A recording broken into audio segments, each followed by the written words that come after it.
about two people from very different worlds. You can see both guys' point of view. There's an authenticity to that. I think the fact that this was a real friendship makes the journey that much more interesting. It's not a black and white, simplistic story. There are a lot of gray areas. You never win with violence, Tony. You only win when you maintain your dignity. I want to honor their memory, but I also want to tell it truthfully. This gentleman says that I'm not permitted to dine here. I'm afraid not. He said a doctor needed a driver. First of all, Tony, I'm not a medical doctor. I'm a musician. And I'm about to embark on a concert tour, the majority of which will be down south. Atlantic City. No, the deep south. This was a big story that my father told me, and something I had on my mind basically my whole life. And luckily, I had tape recorded my father. We had a lot of material to go with, hours of tapes, and we also had all the letters that he had written home on the trip. So we went through the letters, and we went through the tapes, and we listened to the story. Dear Dolores.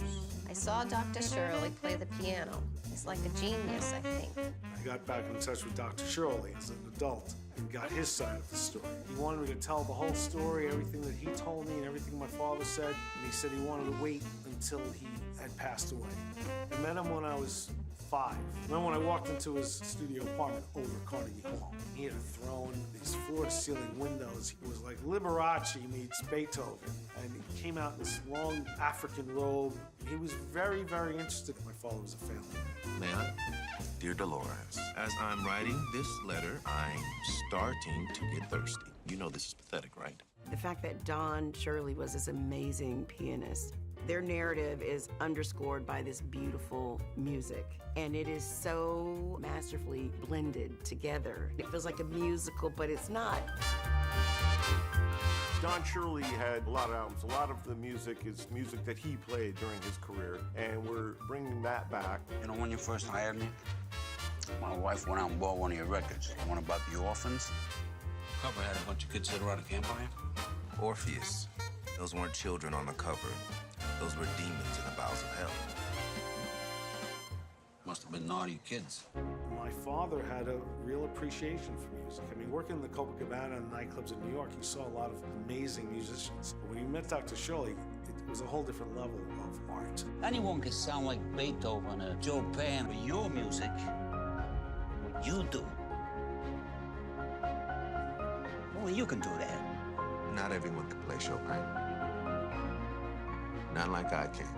The idea of Tony Lip's unusual and extraordinary life being brought to life on screen, you feel very lucky to be there. Tony had a working class background and struggled, being born long after the Depression, go through World War II, and just a certain mentality. Sometimes bullying a china shop, domineering. Like your friend the president said, ask not your country what you could do for it.